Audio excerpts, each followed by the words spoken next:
I will not dismiss this as another Cold War tactic, as I believe the lines are being drawn very distinctly, as we've covered on this channel, geopolitical issues across from Ukraine and Russia. On top of that, the African Niger situation where the Wagner group was involved as well. And now we can even talk about the Arctic Circle and talking about the coast of Russia and Africa only being a small gap away and causing for some aggression to occur on our very close shores while still in international waters, but we will get to that right here. Task and Purpose writes this excellent article by Jeff, great guy over there. It says, 4 U.S. Navy destroyers respond to Russian and Chinese ships near Alaska. China and Russia are revisiting a Cold War maritime strategy.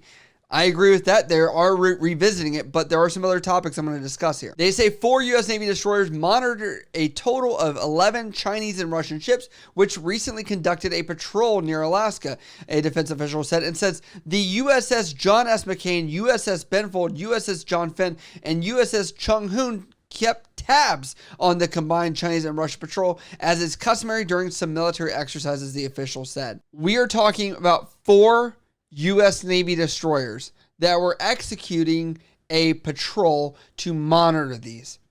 Name any other time, please. Show me any other article where 4 U.S. Navy ships have been sent off the coast of U.S. territory, while also say international waters, to act in regards to 11 vessels, a combined maritime force of Russia and Chinese ships.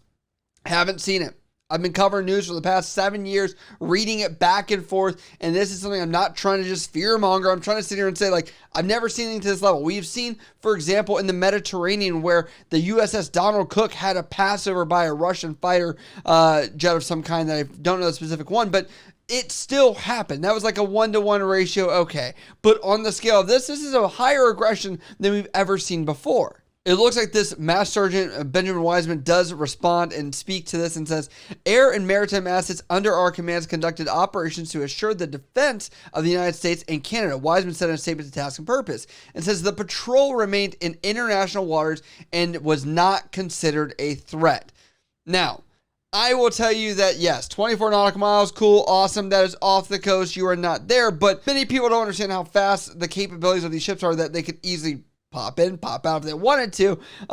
But still, this is only continuing what I would say is what we're going to see as new modern warfare in this region of the world that is becoming more and more prevalent. And I will give a huge shout out to Johnny Harris. If you're not leaning left or right or whatever, I don't care. But that video does a good service of explaining how the melting of the Arctic region has made a much easier commute across the entire world, as far as being on the front steps of Russia, on the front steps of other countries that are even our allies, to include Canada, for example, right? And I'm going to show this map right here, where you're going to be able to see how close that is. And you'll see that the border of Alaska and Canada and also Greenland that are up there, that accounts for, I'd say, over half of that, combined area there. And it even shows in that video that Johnny Harris talks about that China is now biting at the bits, trying to ensure they have influence in this region as well, which you should understand is going to be a much easier commute than traveling across an entire ocean, especially for China and Russia. And I want to commend them that they are being smart. They understand that their ability to project power into Guam and Hawaii is very difficult. They don't have a lot of experience projecting power in that distance, in that length of time, in order to project supplies, food, fuel, whatever else, right? But they do understand that they are close enough in this region to try and do something and still make it lethal. But says China has the largest navy in the world with roughly 340 ships and submarines compared to the U.S. Navy's 294 vessels. Moreover, while the size of the U.S. Navy is expected to shrink to 291 vessels by fiscal 2028, China's Navy is expected to grow to 440 ships by 2023, according to the DoD's latest report on Chinese military power. Now, let's dive into that. I have to say, yes, I understand numbers. Awesome. But what a lot of people forget is, are these numbers just inflated, like not truly functioning ships? Are these actually tactfully capable if they have not gone across the ocean or done projected power such as naval ships have? If you look at, I don't know, 7th Fleet, for example, that goes to South China Sea all the freaking time, in comparison to this. And it's been known that the U.S. military rotates ships from home ports all the time to show that we can continuously project power in various parts of the world where China has not had that. A retired captain came out and said, it is provocative because of the geopolitical context that this is occurring. Chinese naval assets are harassing Philippine force in the South China Sea and is continuing to a month-long pressure campaign on Taiwan with high levels of air and naval vessels. Sadler told Task Purpose, and Russia, of course, is waging a violent war of aggression in Ukraine and unleashing its mercenaries across Africa. One thing I will tell you is, while, they do talk about in this article, Jeff says here that he's saying that, yes, the submarines from the Russians are better and things like that in comparison to the Chinese. I understand that. However, if Russia is unable to effectively and financially hold up a ground war, how would they hold up a naval battle? That is something that many people don't understand, is how costly it is to upkeep a naval force as far as maintenance, repairs, and things like that. Do they have that capability? While last week's patrol may have included more Chinese and Russian ships than past combined formations that have sailed off Alaska, it is still unclear whether the two navies can digitally integrate the computers and other machines on other ships to work together at the speed necessary for modern missile-based warfare, said retired Navy Captain Thomas Stewart, a military innovation expert with the Center for a New American Security think tank in Washington, D.C. This is where I have to also commend that the U.S. military has been thinking very widely of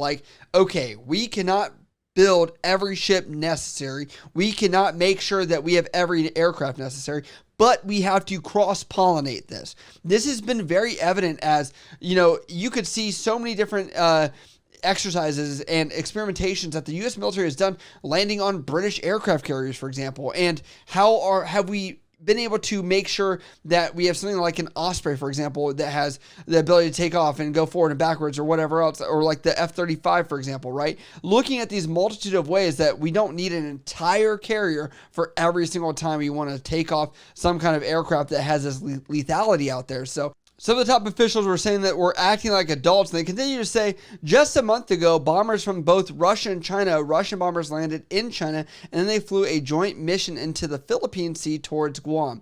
Aquilino said, this is an admiral. It says, today, a Russian and Chinese maritime task force is doing a combined patrol. We'll see where that ends up, whether it's off the Aleutian Islands, whether it's in the Philippine Sea, whether it goes to Guam, whether it goes to Hawaii, or whether it goes off the west coast of the United States. So their exercises have increased. Their operations have increased. I only see the cooperation getting stronger, and boy, that's concerning. That's a dangerous world. And looking at this, obviously we've been into the Russia-Ukraine thing for the past, year and a half, 2 years that we're talking about it. Is there enough energy, effort, and finances and resources that even Russia being a viable partner, right? That would be able to assist the Chinese in this. Because if you were to look at really where this power has come to play, I'm talking about for the past couple decades, right? And you have to imagine during that time, they probably didn't have the research and development from a perspective of the fall of the Soviet Union in 1990, trying to gather their bearings until the early 2000s where Putin kind of comes into play. You're really only talking about the past 2 decades. So did they have that vision? Did they have that finance? Did they have that ability to, or the relationship to actually come together with this? I doubt that's happened in the past 2 decades to be at the top peak lethality that we would consider necessary to be concerned of a combined force in that regard.